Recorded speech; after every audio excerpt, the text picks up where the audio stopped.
Bem, bom, estamos aqui para mais uma aula de arte. Hoje eu vou precisar que vocês estejam com o livro, tá? De vocês. Então, por favor, peguem o livro e abram na página 72, tá? Na página 72 do livro, que vai falar a cestaria dos povos indígenas brasileiros, tá? Eu vou colocar aqui o livro e aí eu vou compartilhar a tela com vocês.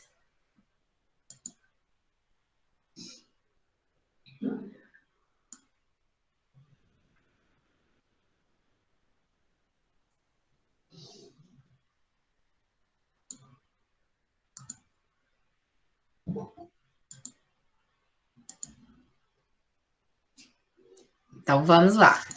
Vou compartilhar a tela.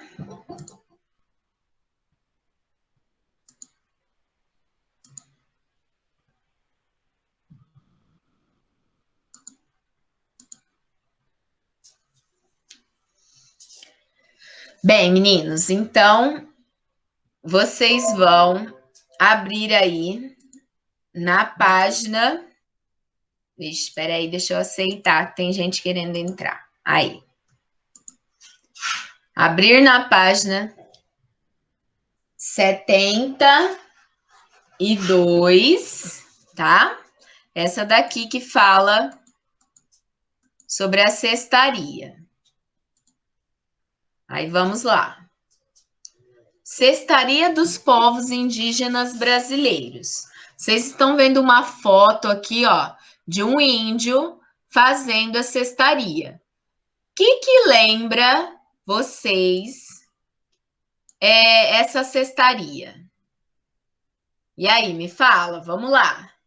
Essa cestaria lembra alguma coisa que vocês já aprenderam? E aí, o que lembra? Tecelagem? Tecelagem, exatamente. Tecelagem.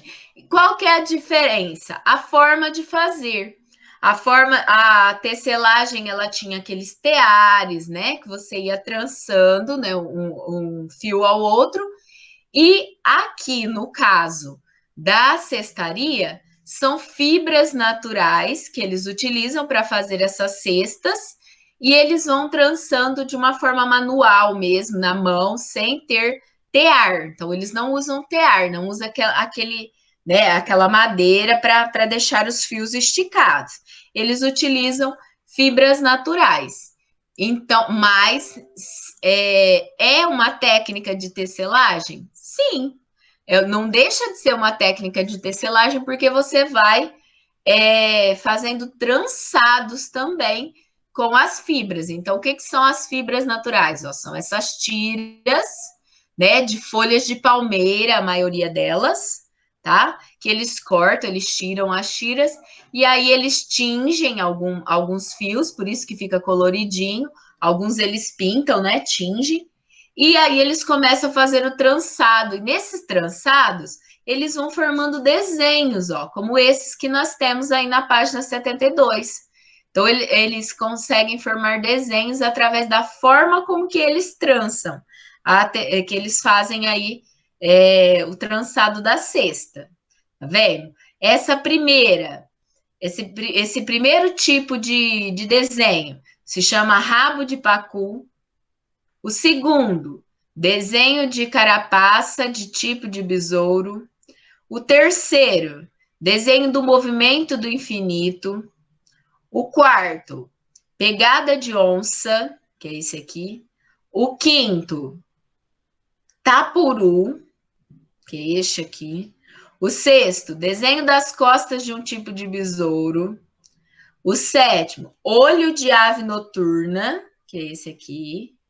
E o oitavo, pegada de maçarico. Tá vendo? Então, eles tentam criar padrões decorativos, né, para produzir essas cestas. Então, a cesta não é simplesinha, sem nada. Ela é feita com essa, né, com essa fibra natural, mas ela forma sempre um desenho. Esses padrões decorativos, e esses padrões, eles são inspirados em elementos da natureza, tá? Aí, olha só, o termo cestaria nomeia a técnica de criar objetos por meio do trançado de elementos vegetais flexíveis ou semirrígidos, como folhas de palmeiras, pedaços de galhos maleáveis. O entrelaçamento das fibras na cestaria segue o mesmo princípio da manufatura dos tecidos com trama e urdidura. Lembra que nós vimos que a trama é essa que fica em pé, a urdidura é a outra que vai passando por dentro, né? Então seria aí esse trançado de uma fibra com a outra. Eu quero que vocês grifem essa parte, ó. O termo cestaria nomeia a técnica de trançado de elementos vegetais flexíveis ou semirrígidos, como folhas de palmeira, até maleáveis, tá? Grifem essa parte. Aí, continuando. Os objetos confeccionados com trançado fazem parte da cultura de diversos povos indígenas brasileiros. Tradicionalmente, esses objetos eram produzidos para desempenhar diferentes funções do dia a dia, como armazenar ou carregar objetos ou peneirar e coar alimentos, por exemplo. Então, os índios, eles desenvolveram a técnica de cestaria, a arte de cestaria, para auxiliar no dia a dia, para fazer cestas para carregar frutos, para fazer peneiras para coar, né, os seus alimentos. Então, era uma técnica criada para produzir utensílios para o dia a dia. Só que não é porque era para ser usado no dia a dia que eles não enfeitavam. Então, eles sempre faziam enfeitados com esses desenhos aqui que a gente viu aqui embaixo. Hoje, sua comercialização também é uma importante fonte de renda para muitas famílias indígenas. Então, hoje tem famílias indígenas que trabalham fazendo cestaria para vender em feiras, por exemplo. Tá? A produção da cestaria indígena varia muito de povo para povo e de região para região. Os materiais mais utilizados são bambu, o vime, a taquara, o salgueiro, as folhas de bananeira, folha de palmeira, cipó, arumã e palha. A escolha do material influencia nas características do objeto produzido. As cestarias feitas com folhas de palmeira, por exemplo, são mais maleáveis do que as feitas com cipó e arumãs, que são folhas mais rígidas. Então, depende do que eles querem fazer, do que eles querem produzir, eles usam mais rígidas, que são mais firmes, ou mais maleáveis, que são mais molinhas, tá? Depende do que eles vão querer produzir. No passado, os corantes usados para tingir e adornar as cestarias eram retirados da natureza, como urucum, genipapo, açaí, a anileira, o murici, o açafrão da terra, são alguns exemplos de plantas utilizadas para esse fim. Atualmente, muitos indígenas modificaram os processos de produção e utilizam corantes artificiais e fibras sintéticas, reinventando as técnicas tradicionais. A cestaria indígena também pode ser considerada um meio de expressão artística. Uma das características mais marcantes deste tipo de produção é o uso de padrões decorativos. O padrão é um desenho em que elementos são dispostos de uma forma sequencial ou recorrente. Entre os povos indígenas brasileiros, é muito comum os padrões utilizados remeterem a elementos da natureza como plantas e animais. Eu quero que vocês grifem esse parágrafo, tá?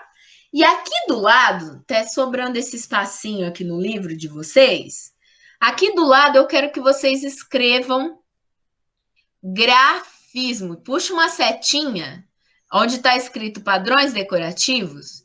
Puxa uma setinha e coloca grafismos indígenas, tá bom? Vou repetir. Grafismos indígenas, tá? Puxa a setinha e coloca. Porque esses padrões repetitivos, eles também são chamados, esses desenhos, também são chamados de grafismos, tá bom? Entre os Baiuan, por exemplo, um povo Arucá, que vive na fronteira com a Colômbia e a Venezuela, existem dezenas de padrões utilizados na cestaria, formados a partir de diferentes combinações e cores de elementos gráficos.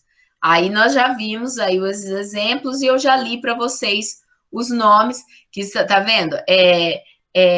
Sempre ligado à natureza, elementos da natureza, a animais, né? Como no caso dos besouros, no caso do pacu e tudo mais. Aí aqui na página seguinte, nós temos vários exemplos de cestarias indígenas que hoje são comercializadas em feiras, tá vendo?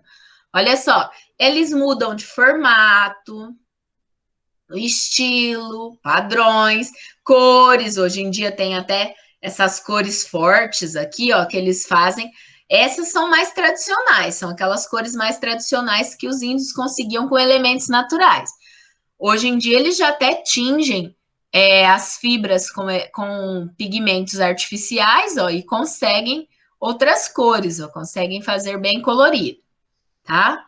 Mas o tradicional mesmo seriam essas. Aí, olha só, muda o formato, faz em formato de caixinhas, em formato arredondado. Essa daqui já de trás já seria mais uma seria peneira e não cesto.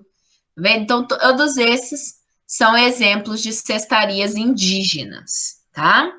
Se vocês quiserem, né, ver aí um pouquinho mais, existe esse livro sobre a arte, porque os povos indígenas, eles produzem não só cestaria, eles produzem arte plumária, que é a arte com penas, eles produzem pintura corporal, né, e cerâmica também. Então, os povos indígenas têm esses tipos de arte. Arte da cestaria, arte plumária, que é aquela das penas, a pintura corporal e a prática de cerâmica, tá? Existem todos esses tipos. Aqui tá pedindo uma pesquisa para vocês, mas nós não vamos fazer isso agora não, tá? Aí agora nós vamos para a página seguinte, que fala dos parangolés do Hélio Oiticica. Como nós estamos falando dos tecidos e tudo mais, eu vou falar aqui rapidinho, vou só parar um pouquinho a apresentação, para eu falar rapidinho o que tudo isso que a gente falou tem a ver com com a história da arte que a gente vinha aprendendo, tá? Por que nós já vimos, na parte da história da arte, nós já vimos a arte rupestre, que foi a primeira manifestação artística do mundo, a arte egípcia, que nós acabamos de ver, né? E falar aí um pouco sobre ela, e a arte grega. Desde a pré-história, eles já produziam roupas, né? Mas as roupas eram feitas, claro, com. As roupas eram feitas com couro de animais e amarradas com fibras vegetais. Então, não tinha ainda técnica de tecelagem aqui, a arte rupestre, né? Que é a arte da época das cavernas. Na arte egípcia, lá no Egito Antigo, aí é que eles criam aqueles teares, né, que a gente viu, e começam a criar a tecelagem, como a gente estudou, tá? Então, na arte egípcia é que vão surgir os tecidos como a gente conhece hoje. Com o passar do tempo, eles foram evoluindo. A arte grega já tinha também isso, né? Lembra que a arte grega era a busca pela perfeição, das formas e tudo mais. e também tinha a prática da tecelagem, tá? Então, só para relembrar aí um pouquinho da história da arte, dos 3 tipos de arte da antiguidade, né? A arte pré-histórica e a arte clássica da antiguidade que nós aprendemos, tá? E foi nessa ordem, tá? Vocês não aprenderam nessa ordem, vocês aprenderam. Pode falar. Na arte grega e egípcia já existia tecelagem nos dois? Sim, porque foi inventado antes na egípcia. Aí os gregos já produziam do mesmo jeito que os egípcios, já produziam com tear, né? Já produziam fazendo tecido realmente daquela forma tradicional, tá? Então, nós não aprendemos nessa ordem, mas ela aconteceu nessa ordem, tá? Vocês aprenderam primeiro a grega, depois a rupestre e depois a egípcia. Na verdade, a ordem certa da história da arte é essa. Primeiro a rupestre, depois a egípcia e, por último, né, e depois a grega. Aí depois vem a grega. Ah, só tem isso da história da arte? Não. A história da arte, ela vem até os dias de hoje, né? Então, se você agora no livro nós vamos falar dos parangolés. Os parangolés foram um tipo de arte contemporânea. Então, às vezes vocês podem ouvir o nome falar parangolé. Parangolé é aquele grupo de que dança axé, né? Mas na verdade o nome parangolé foi dado por um artista plástico dos anos 60 e 70, chamado Hélio Oiticica, que eram como se fossem roupas, todo misturado, cheio de tecidos pendurados, roupas que as pessoas podiam entrar lá no museu, pegar aquelas roupas, vestir e dançar. Então tinha um ambiente, um local, uma sala, em que as pessoas podiam entrar, pegar aquela peça, se vestir do jeito que queria, se queria passar um pano por cima da cabeça, podia, se queria se enrolar naquele pano, podia, e era convidado a dançar, a fazer uma performance artística. Então, era uma instalação onde ficavam essas roupas jogadas, uma instalação é um ambiente, como se fosse uma sala, e aí as pessoas tinham essa liberdade de mexer, de tocar, de vestir, tá? Então, os parangolés foram esses tipos de arte. Aí nós vamos ver agora certinho no livro, tá bom?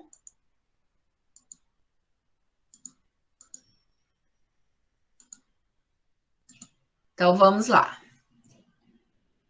Aqui vocês têm uma foto, nessa primeira, com uma pessoa vestindo um parangolé. Vocês podem ver que o parangolé foi feito de sacos, tá vendo? Ó? Feito de sacos. Aqui outra foto de uma outra pessoa vestindo um parangolé cheio de pedaços de tecidos costurados, amarrados ali.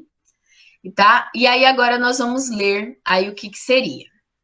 O tecido é um material utilizado em uma das obras mais conhecidas do artista carioca Hélio Oiticica. O Hélio Oiticica ele viveu de 1937 a 1980. No final da década de 60, depois de um período de convivência com uma comunidade da escola de samba da Estação Primeira de Mangueira, no Rio de Janeiro, inspirado pelos passos improvisados do samba, Hélio Oiticica criou os parangolés. Os parangolés podem ser definidos como capas para vestir. Nas palavras de Hélio Oiticica, capas construídas de camadas de panos de cor. Após realizar várias experimentações com a cor e o espaço na pintura e na escultura, o artista resolveu ir além e criou obras construídas por camadas de tecidos coloridos, que se completam com o movimento daqueles que o vestem. Então, a obra de arte em si, a ideia do Hélio Oiticica não era só fazer as capas de tecidos coloridos, era fazer a capa e que alguém a vestisse e fizesse ali uma performance, dançasse, se mexesse, para que aqueles parangolés criassem vida, né? Então, essa era uma ideia. Era uma arte para vestir, tá? Aí, agora, olha lá. Ao criar os parangolés, Oiticica queria tirar as pinturas das paredes dos museus e colocá-las no espaço tridimensional, criando pinturas habitáveis. Assim, uma das características dos parangolés é a necessidade da participação do público. Em vez de simplesmente observar as obras, as pessoas precisam vesti-las e interagir com elas, né? Espontaneamente ou por meio de palavras, gestos e movimentos da dança. Ao fazer essa proposta, o artista queria que o público criasse com ele, ao invés de apenas contemplar as suas produções de forma passiva.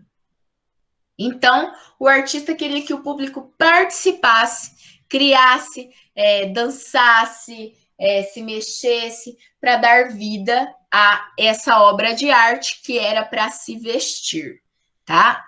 Aí agora, aqui embaixo. A primeira apresentação dos parangolés ao público foi em 12 de agosto de 1965 e foi um marco na história da arte visual no Brasil. Hélio Oiticica foi convidado para participar da mostra Opinião 65 no Museu de Arte Moderna do do Rio de Janeiro, o MAM, Rio. Na data do evento, o artista e os passistas da escola de samba que utilizavam os parangolés foram expulsos do local, pois os organizadores consideraram que a apresentação podia ser prejudicial às obras expostas, que na sua maioria eram pinturas.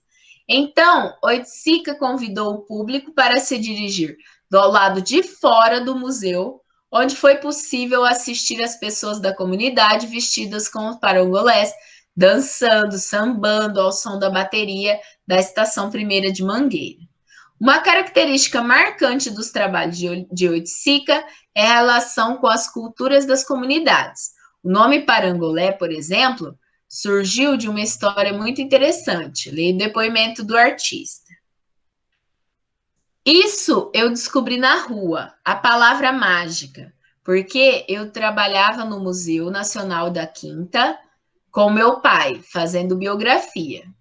Um dia, eu estava indo de ônibus para a Praça da Bandeira, havia um mendigo que fez assim uma espécie de uma coisa mais linda do mundo, uma espécie de construção. No dia seguinte, já havia desaparecido.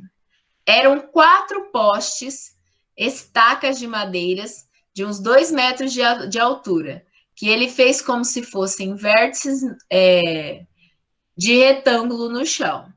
Era um terreno baldio, com um matinho, e tinha uma clareira em que o cara estacou e botou as paredes feitas com fio de barbante de cima para baixo, bem fininho. Havia um pedaço de alinhagem pregado num desses barbantes que dizia: aqui é a única coisa que eu entendi. Que estava escrito era a palavra parangolé.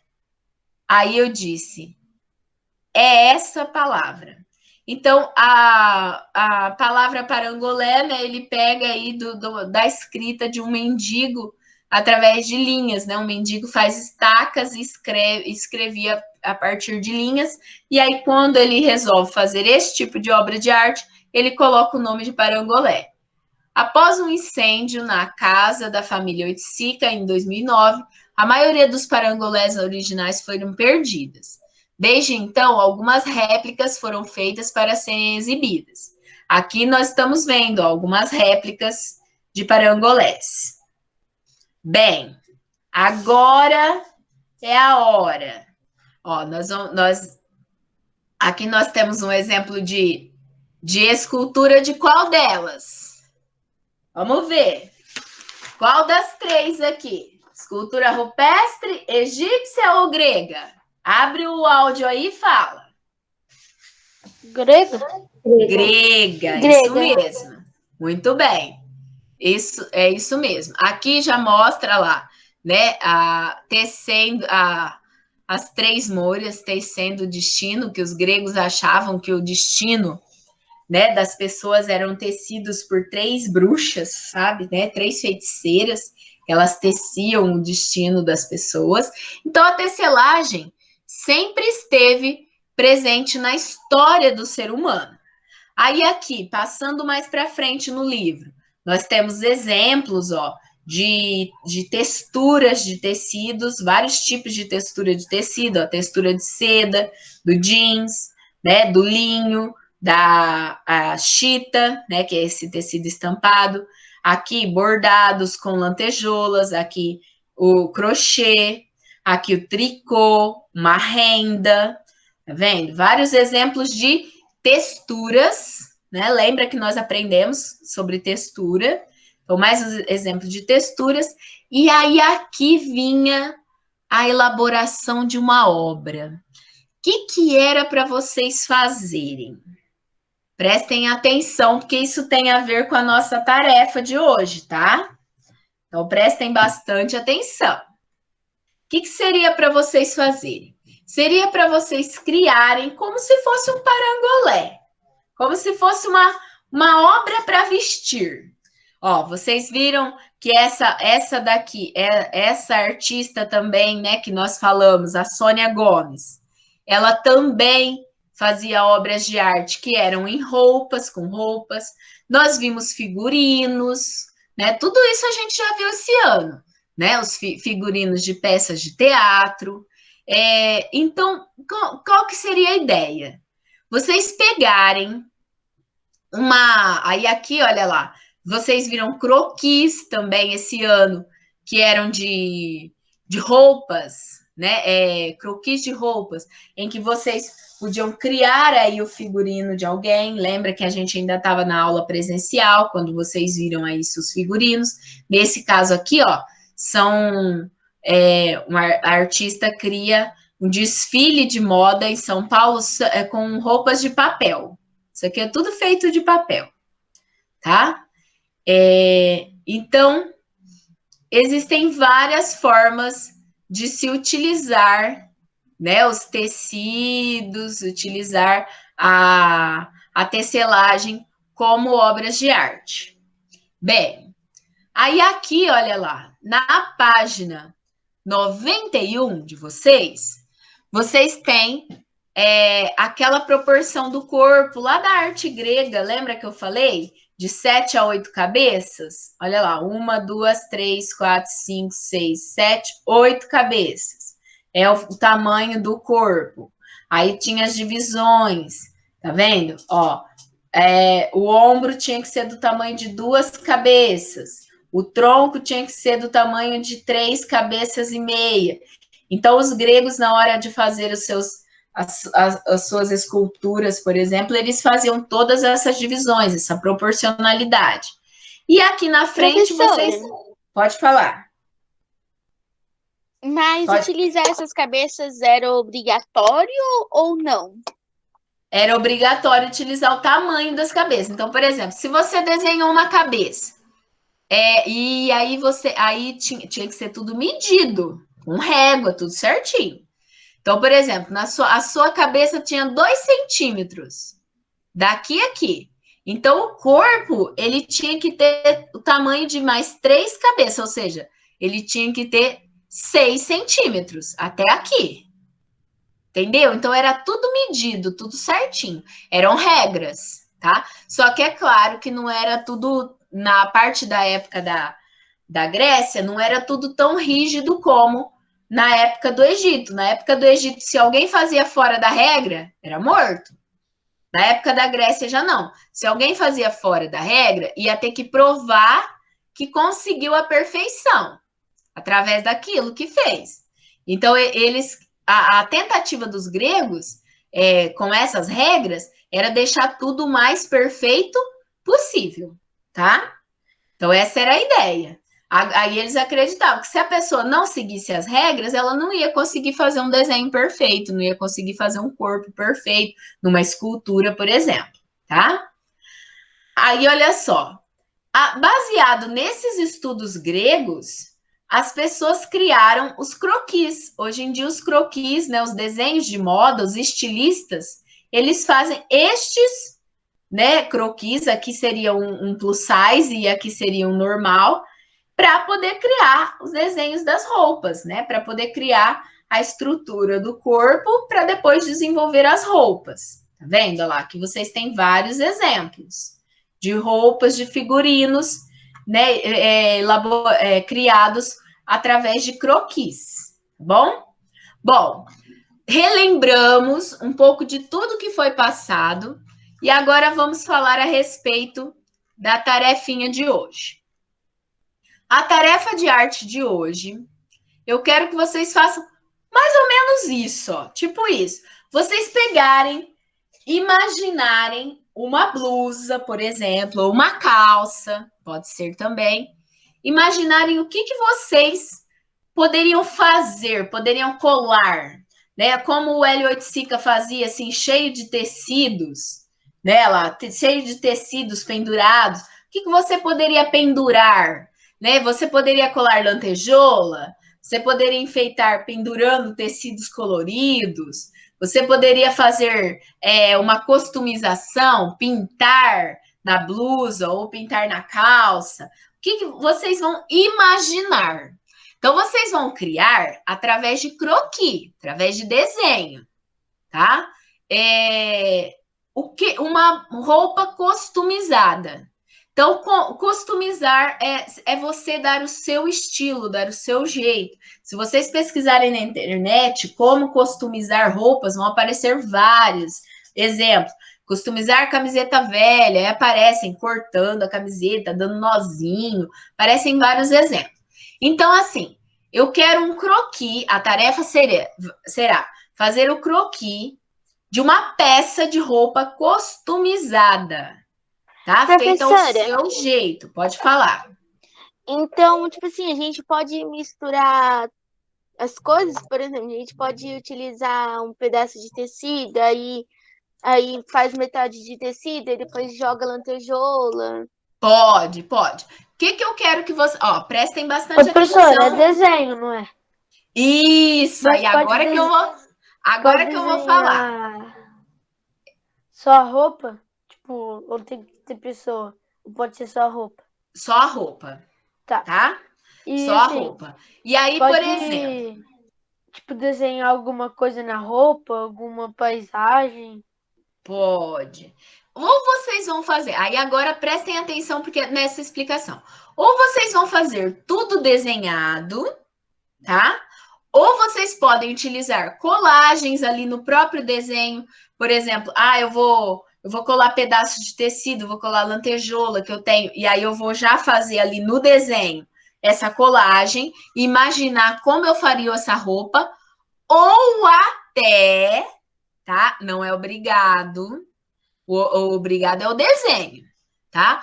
Ou até fazer a roupa. Pegar uma camiseta velha, por exemplo, que você tem, que você pode customizar ela.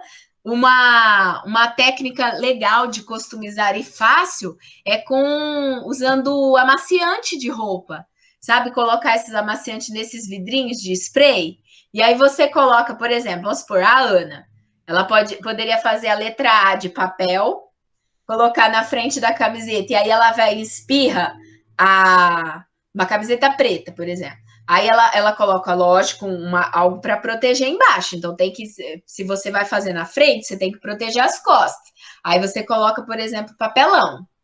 Aí você espirra amaciante de roupa. Aí deixa uns minutos. O que vai fazer? Vai clarear tecido em volta.